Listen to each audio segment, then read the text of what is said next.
Now that Rob is elucidated, I can hear that. So basically, it's a Netflix for personal development and spirituality, kind of. Devil opening spirituality. That was some sharp listening skills, Rob. Good job. I got an ear for those kind of things. I don't know. Yeah, check out Okey audio. Can't explain it. Take the fun out of every clip. Totally useless. Oh, you had subtitles. That's what it was. Look, yeah, sure he did. But I don't know what this guy is talking about. So we're going to get back to Corey Goode now. Bad pitch he had there. While David, of course, David Wilcock, following that 2012 blunder and roasting on Coast to Coast AM, realizing that he's better than that. And he started that show Disclosure on Gaia. And that's fine, but it could have been better. And that's where we enter Corey Goode, who is now fairly well known. Unfortunately, he really has no champion. And he doesn't know anyone named Jose. So he becomes this paranormal commodity almost, where the people know about the story of Corey Goode. David Wilcock's kind of on the scene. He's kind of, I don't know. So let's hear now from a guy. This is a guy in this Gaia secret space program clique. Boy, getting down in that world is very strange. And this is a guy named Shane the Ruiner. This community, boy, let me tell you, these guys have got a great cast of characters. I like a lot of these. And here's Shane the Ruiner, a great guy. And but first, it's Shane the Ruiner and his thoughts on the famous pairing of Wilcock and Goode. And this is a breaking story from another great character that we're going to learn about, Stina Bobina. Take it away, Stina. So Shane the Ruiner was a member of Project Avalon, and he was there watching all of this stuff go down in real time. Now, during this time, 2014 or so, Shane the Ruiner says that he could see there was this kind of behind the scenes battle going on for who was going to be the one to get Corey's story out to the masses. My understanding is that in the background, there was sort of a quasi-bidding war going on over Corey. I'm not sure how that works or what that means exactly. My understanding is that David Wilcock, Kerry Cassidy, Bill Ryan were all players attempting to somehow corral Corey Goode as a commodity. So this is this bidding war going on for content. This MyLab content. A quasi-bidding war. Quasi. Behind the scenes. I was like, is that the word? It took me a while to understand what that word was, but is that actually a pronunciation I'm unaware of? Quasi? Yeah. I guess we do a hard A. Quasi? Instead of quasi, you can do quasi. When you're writing for Gaia shows, most likely, allegedly. Who knows? Yeah, of course it is. But yeah, everybody's trying to get their hands on the goods, man. Everybody's trying to get them. And everyone's trying to find this out. You got Stina Bobina posting a video of a guy who's talking to Shane the Ruiner. There's this whole wormhole you have to go through to even get this info. Is that her real name, Russ? Of course. And that's also Shane's real name. We haven't heard from Shane the Ruiner yet. That guy was just asking him a question. So Shane the Ruiner, he's going to have his say now as a well-informed forum Gaia guy. Is that your understanding of it as well? I can't really say that it's my understanding other than that's what it appeared to be, right? Like that's, if you kind of watch the way it all went down, I mean, not to say that any one of them were trying to maybe they were trying to get the exclusive Corey Goode material, but at first it was all on Avalon, obviously. Yeah. Corey had his fallout with Bill, and then it moved over to another forum. And it was during that time that David was kind of picking it up and moving it over to the TV station.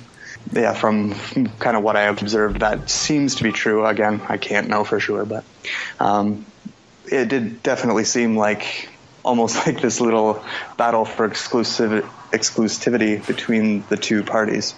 Yeah. And David got his new friend. Just like a prom date, he pinned Corey Goode, and he is all his now. He got him. Oh, that's kind of cute. See, David had those ties at that Gaia network, that great Netflix. He already has a show on there, and he could just outbid everybody, and he's like, mine. So David has his guy now. He's got his new BF, and out of this, he gets his story. He gets what we're going to learn about, what we did learn about. He gets those blue avians, and the MyLabs, and the spear beings. They were all part of the deal.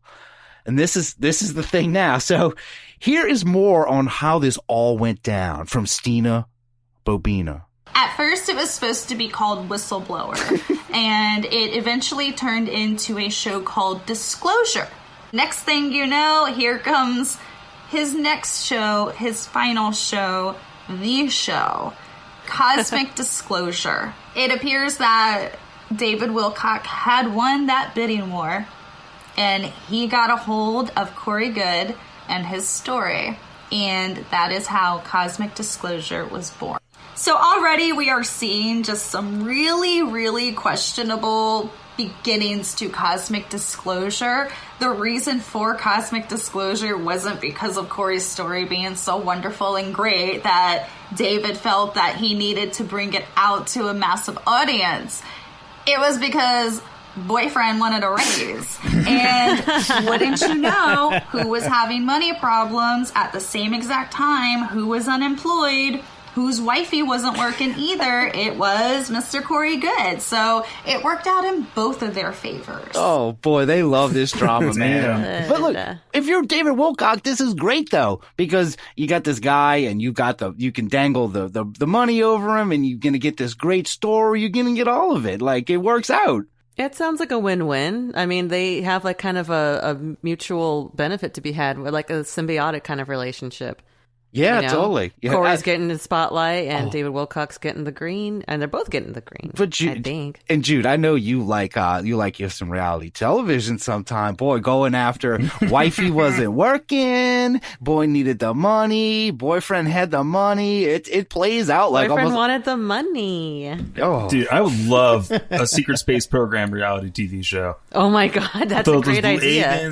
It's playing out. Jude, I think you're onto something here. You just go on YouTube. This whole world. Go watch a Stina Bobina video. And I will say, she actually is pretty cool. She's got a lot of anti secret space program and Corey Goode stuff. So I'm gonna say go out there and give her a like and maybe write because she does kind of remind me of remember we said because she likes to take the news and we do the news and we make it entertaining. Yeah, give her a thumbs up, write that comment, let her know she takes the news and she makes it entertaining. But that's what she's talking about, right? Is that union. And it was this show, Cosmic Disclosure, only on the Gaia Network, weeknights following yogas and togas. This is what propelled this guy to superstardom in the new age UFO yoga field. And guys, do you guys want to know how much Gaia TV costs per month? I'm gonna guess they're gonna try to match Netflix's $11.99. Congratulations, because you got this. You get those ads. You probably know. Yes, it's $11.99.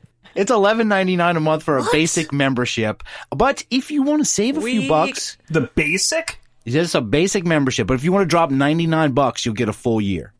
Oh, so great. pay up front. That sounds worth it. They have so many different genres and so many different programs to choose from, and just like the amount of titles, it rivals Netflix in a way that my favorite part deciding.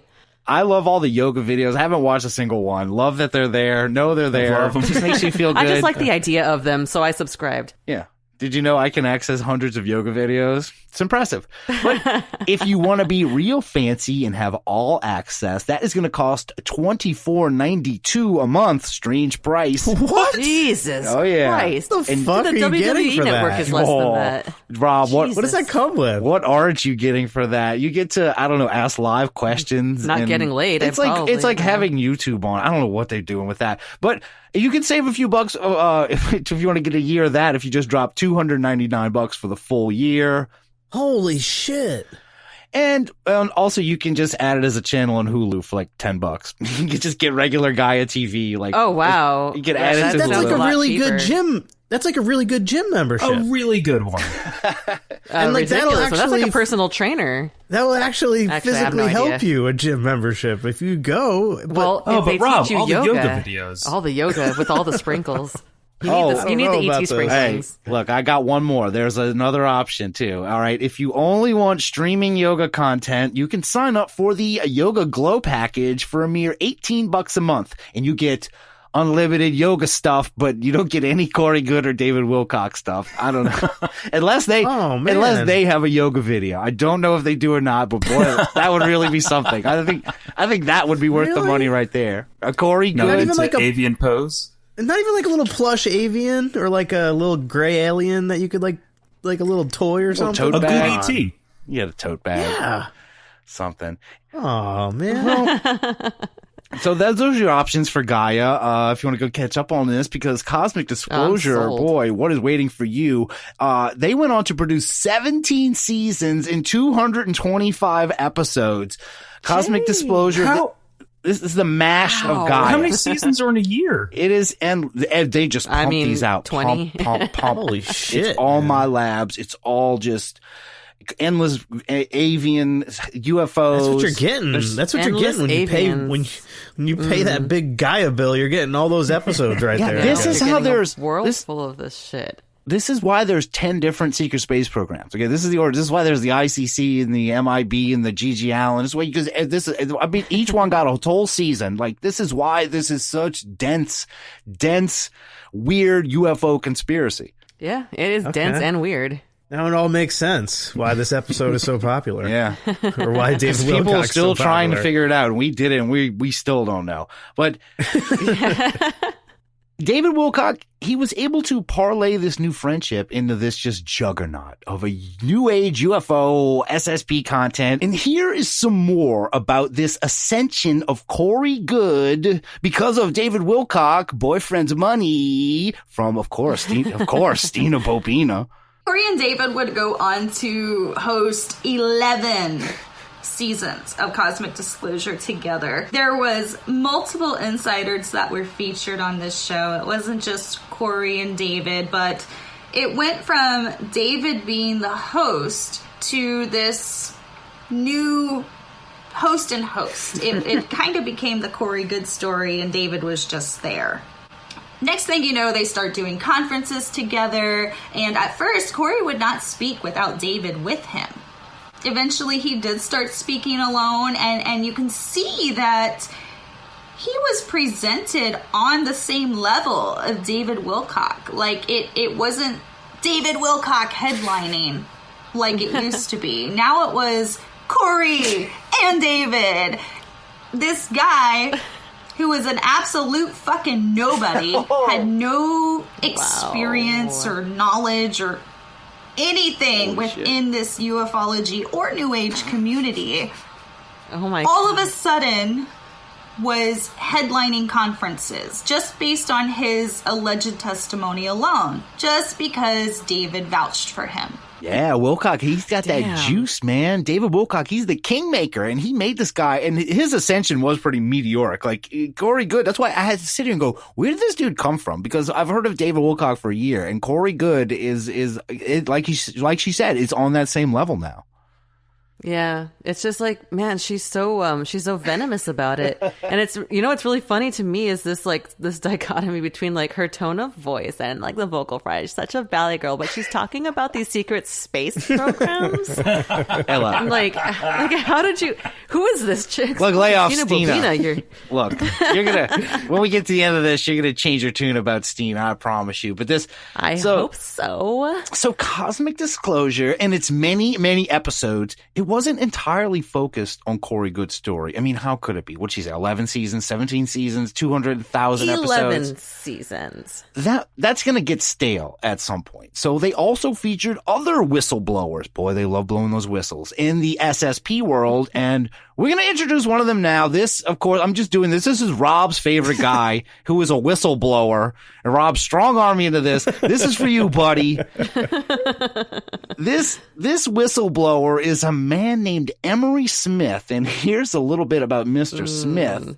Emery Smith is a U.S. Air Force veteran with a long history of assignments in highly classified, deep black covert operations. He has been directly involved in autopsying and collecting tissue samples of over 3,000 different species of extraterrestrials. This dude's a sick. I know why Rob likes this guy. Oh, yeah. No, I remember this guy. I forgot all about him until now. Additionally, he says he has personally witnessed multiple crashed UFOs in possession of the military and has studied their composition and operational characteristics. There are many fascinating and direct correlation between Emery's testimony and those of other insiders, researchers, and authors. He has appeared in the film Sirius and Cosmic Disclosure for Gaia TV. And boy, this is the moment Rob has been waiting for. Here's a clip of Emery Smith and David Wilcock talking about some of the secret medical technologies that he was involved with. You know, I was part of that movement too, where we formulated tissue into titanium. It's called osseointegration. Really? Yeah. So that's a good